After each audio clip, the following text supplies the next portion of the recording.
No Evangelho de João, no capítulo 4, há um encontro bastante bonito entre Jesus e a samaritana. Mas lá no versículo 16 em diante, nos surge um pequeno problema. É que Jesus diz para a samaritana: vai e chama teu marido. E ela responde: Senhor, eu não tenho marido. E aí Jesus replica: disseste bem, não tenho marido, porque você já teve 5 e o que você tem agora não te pertence. Por causa desta fala de Jesus, a samaritana atravessou a história sendo chamada de prostituta. Mas ela era mesmo uma prostituta? Bora lá tratar desta questão. Olá, paz e bem, eu sou o Frei Rogério Goldoni e você está no canal da VAR, o canal cuja missão é facilitar a compreensão da Sagrada Escritura. Se inscreva no nosso canal e não esqueça de deixar aquele like. Bem, para entender bem essa questão, você pode pegar então a tua Bíblia, João capítulo 4, versículo 16 em diante. Mas primeiro precisamos fazer uma importante observação. No hebraico, o termo Baal significa marido, senhor ou divindade. Ou seja, não é que necessariamente Jesus teria dito para a samaritana: chama o teu marido. Baal, aqui que apareceu na boca de Jesus, na sua própria língua no hebraico, significava também divindade.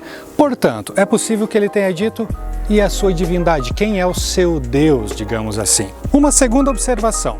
Precisamos voltar ao segundo livro dos Reis, no capítulo 17. No capítulo 17, ali do versículo 7 em diante, o texto fala da queda do reino do norte, de Israel, que era formado nesse contexto por 10 tribos. Nesse contexto existiam 2 reinos. O reino do norte, chamado Israel, 10 tribos, o reino do sul, Judá ou Jerusalém, com 2 tribos. Ok. E no versículo 24 em diante, você vê o seguinte: que a Assíria, que invadiu o reino do norte, o reino de Israel, nesse momento da história, trouxe para dentro do território da Samaria alguns povos. Que povos são esses? Versículo 24. Babilônia, Cuta, Ava, Emat e Sefarvaim. 5 povos. E no versículo 29 em diante, é dito que cada um destes povos se estabeleceu nos lugares altos dos samaritanos, ou seja, nos lugares de culto, com os seus deuses, e começaram a venerar, a honrar, a prestar culto para os seus deuses. 5 povos com 5 Baais. Ah, Frei Rogério, então você quer dizer que estes Baais, esses maridos da samaritana, pode ser uma referência a essas 5 divindades, a esse contexto histórico ocorrido lá na Samaria? Exatamente isso.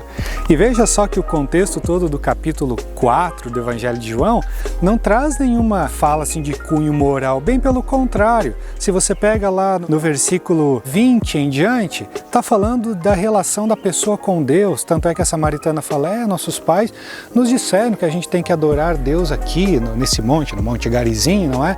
E vocês, judeus, falam que é lá em Jerusalém que está o lugar, ou seja, o templo da adoração. E aí em seguida Jesus fala: mulher, chega a hora em que os adoradores nem adorarão o Pai, nem aqui nem lá, mas adorarão em espírito e verdade. Sobre esse tema verdade, nós comentaremos isso num próximo vídeo. Mas o legal aqui é perceber que João emprega esse gênero literário do encontro para dizer que há, nesse momento, como que um casamento, metaforicamente falando, ok? Como que um casamento entre Jesus e a samaritana, ou entre Jesus e os samaritanos, porque também a gente pode entender que a samaritana aqui, ela tem um sentido um pouco maior, como que uma pessoa que simboliza todos aqueles samaritanos que aderiram à fé. E é muito bonito também percebermos que a samaritana aparece aqui como um símbolo daqueles que são iniciados na fé. Esse capítulo 4 é super catequético. Basta a gente perceber que no princípio de tudo, lá no versículo 9, a samaritana se dirige a Jesus chamando ele de judeu, ou seja, mais um homem qualquer. Há um diálogo e depois lá no versículo 19, ela já se refere a Jesus como profeta. O texto caminha e por fim o que acontece, lá no versículo 27 em diante, é dito que ela abandona o seu balde de lado e sai falando do Cristo. Portanto, meu amigo e amiga, se você ainda escutar alguém chamando ela de prostituta, não precisa ficar com dor no estômago. Mas é importante nós sabermos que essa fala de Jesus sobre a samaritana não está inserida num contexto condenatório, não. Nós a condenamos ao longo da história, mas Jesus não a condenou. A samaritana pode nos ajudar a crescermos na nossa fé, que que a nossa relação com Cristo seja tão intensa a ponto de falarmos algo de Cristo a partir da nossa relação viva com Ele. E eu espero que Deus te abençoe e que a palavra do Senhor ilumine todos os teus caminhos e as tuas escolhas. Paz e bem.